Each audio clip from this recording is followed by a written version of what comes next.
Brothers, listen to me. Weakness is a choice, but so is power.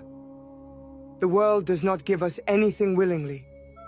We must take it with our own hands, or we are nothing but dust in the wind. The gods do not favor the timid. They bless those who rise, even when they're broken, who keep fighting, even when the world seems set against them. We were born to struggle, to conquer, and to carve our names into the bones of this earth. Pain is our teacher, fear our companion, but neither will rule us. We will break our chains, shatter every doubt, and claim what is ours. This life is a battlefield, and I say, let us revel in it. Let us laugh as we walk into the storm, for we are destined to stand above it all. They call us crippled, broken, lost, but they do not see the fire within us. Today we let them see. If you make yourself weak and you suffer stupidly because of it, you will become bitter. And once you become bitter, you will become vengeful. The person who went and shot up the elementary school in Connecticut, what was he up to exactly? Just exactly where did he dwell and why? Weakness made him suffer stupidly, and that made him cruel, and that was just the beginning. Do not be weak. We cannot back down from no one. You must stand your ground no matter what. You owe it to your ancestors, but more importantly, you owe it to yourself. Life will try to scare you. It will try to make you believe there's no way out of the dark. But there is. You just have to be courageous enough to take the steps into the unknown. Where there is darkness, light is not far away. Fight as if your life depended on it, because it does. You must understand that the true warrior fights not because he hates what is in front of him, but because he loves those who stand behind him.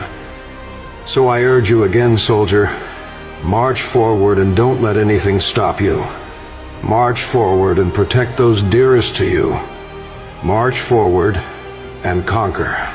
I believe that if you turn around and confront the vulnerability that's part and parcel of life, you'll find within yourself a strength that will transcend that. And I believe that not only to be true, but supported by the best clinical evidence. And that it's important for lost young people, male and female alike, to develop a vision and take on some responsibility and understand that they have a vital role to play in the world. People think that you should be weak and you should be docile and then you should be a pacifist. He goes, no, you should be a monster.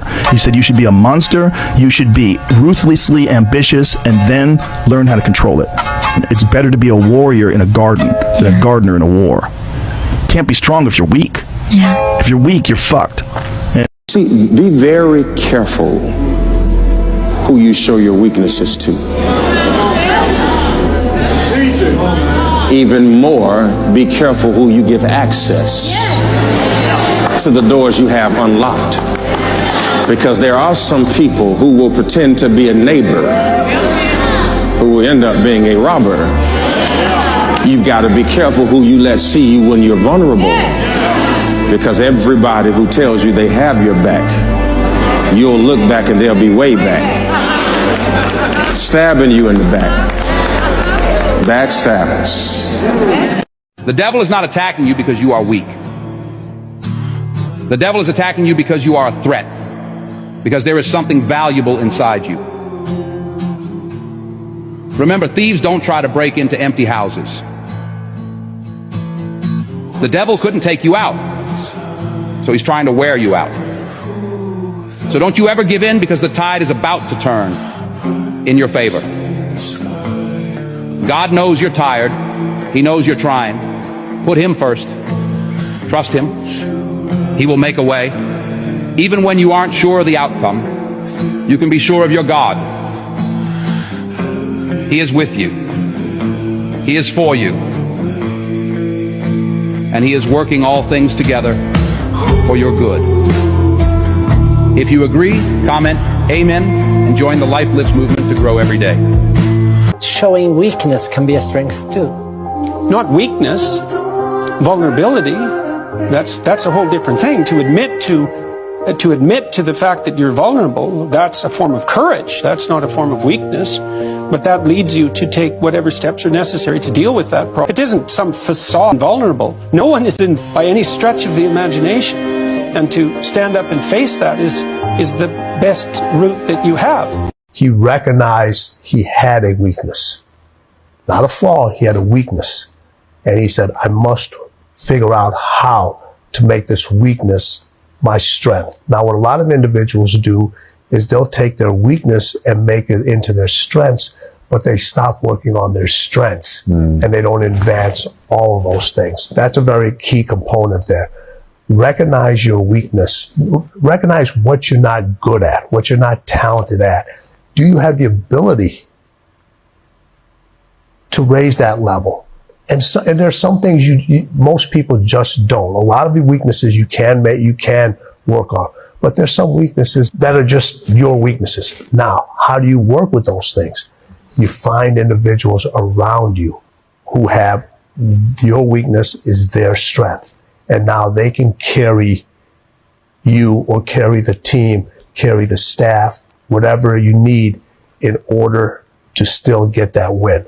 Why are weak men such a problem? Well, weak people are a problem. And I don't mean physically weak. I mean cowardly, let's say, and deceitful. Well, there's a variety of reasons. First of all, if you can't support your own weight, let's say, then someone else has to do it. And that's not good. And then if you don't pick a forthright and useful and noble pathway through life, then you'll become bitter and too hurt by the tragedy of existence. And then you tend to seek your revenge wherever you can get it. And that's not good. So it's a mistake on all fronts. It's not good for you. It's not good for your family. It's not good for the community. It's certainly not a good medium to long-term strategy because life is very, very difficult and you have to be prepared for that. And I'm telling you from the bottom of my soul, it is so easy to beat people today. They are so soft. They have no work ethic. No one can stick with anything. Everyone's distracted. They're on social media. They're counting their fucking notifications because they can't stick with shit. They can't say no. It's so easy to be great nowadays, my friend, because most people are weak. Most people don't want to go to that extra mile. Most people don't want to find that extra because it sucks. It's miserable. It's lonely. Everyone does a few reps when the burn starts and they stop. No one goes the extra mile. It keeps going. Like no one's in here right now. Why? Because it's Saturday evening, everyone's want to party, no one's in here. It's me. You know, no one goes the extra mile. The thing about traffic jams, guys, there are no traffic jams in the last mile of the race. It's just you and your shadow. There's so many people that have the ability and just refuse to get off that couch. Refuse to study a few more hours. Refuse to go deeper, to go further. And that's where I gain the advantage. It's more important to own your weaknesses. You got to really triple down on those, man. Because why? You want to become a full human being. We like to run away from weaknesses. Like for instance, if you're good at running, all you want to do is run. If you're great at reading, you have several books. But we don't do those things that we're not good at. So for me, I realized, man, like I keep on running away from these things I'm not good at. I have to dive into these things. I have to become one with these things. And that's what happened. And so I own them both. And I talk very openly about them both. Work on your strengths, not on your weaknesses. If you work on your weaknesses, you're still going to be average. That's right. Yeah. I do a teaching sometimes that if I'm below average, let's say I'm a 4 in something. Well, if I work on it, I might be able to get up to a 6, which is a little bit above average. But let me tell you something. If I'm already a 7, I can get up to a 9. Mm-hmm. Now that's what sets us apart. That's right. It's getting in that top 5% that sets you apart from everybody else. Yeah. When I realized that losing your temper was a sign of weakness, as soon as I made that connection, I said to myself, this is weak. I'm going to try not to do it anymore. And what's weird is when you're a kid, I don't know if you remember this, but when I was a kid and you'd see someone get angry and it made you afraid. Mm-hmm.